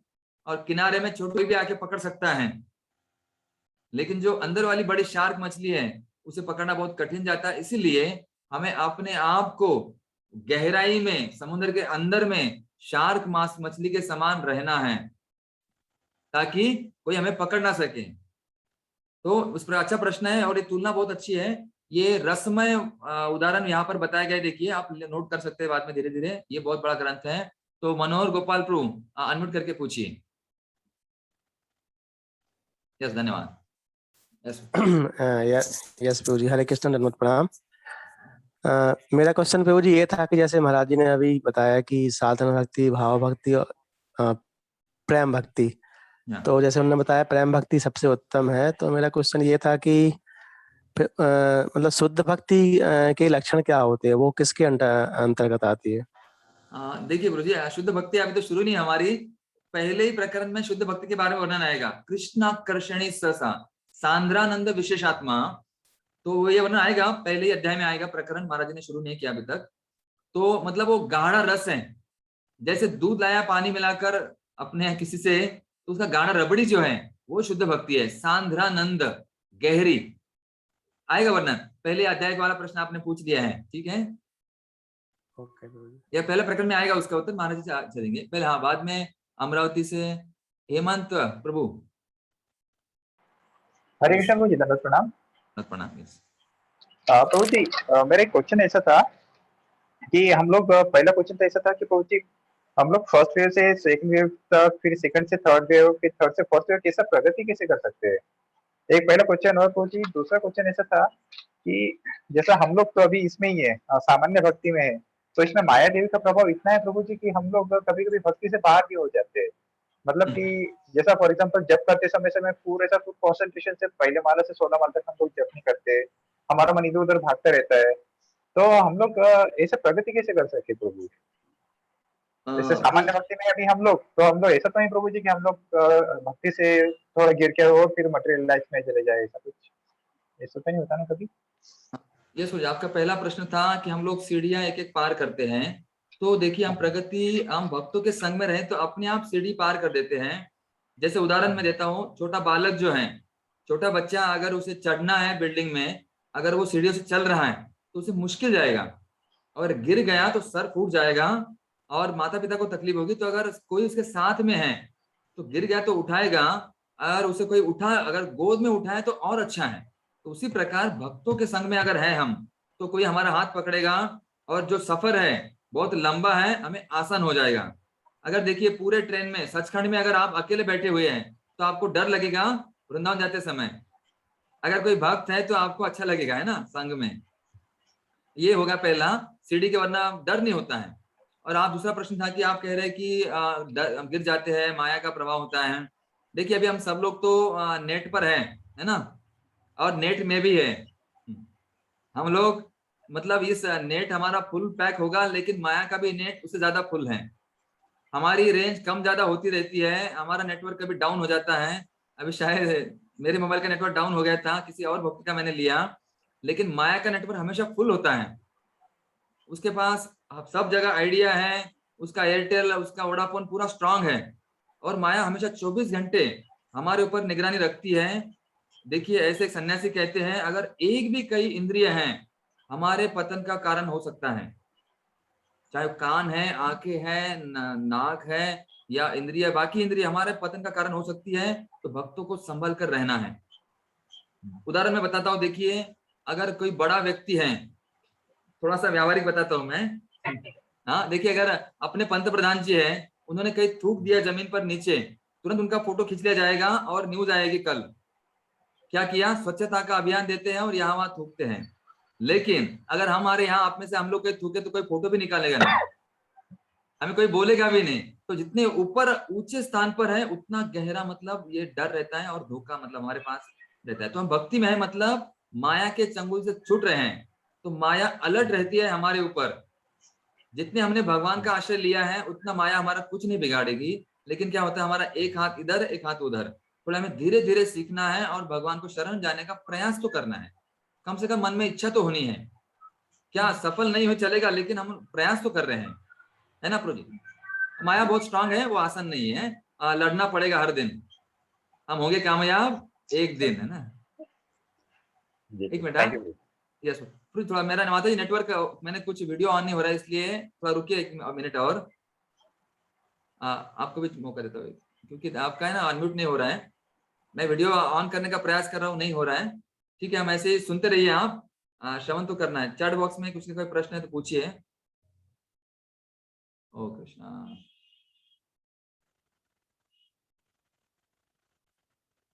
तो देखिए, जो ग्रंथ है बहुत ही गहरा है, महत्वपूर्ण है, और इसमें बाकी हम लोग धीरे धीरे चर्चा करने ही वाले हैं। एक मिनट, हाँ कृष्णा गोविंदा। थोड़ा नेटवर्क प्रॉब्लम मेरा कुछ है, शायद वीडियो ऑन नहीं हो रहा है।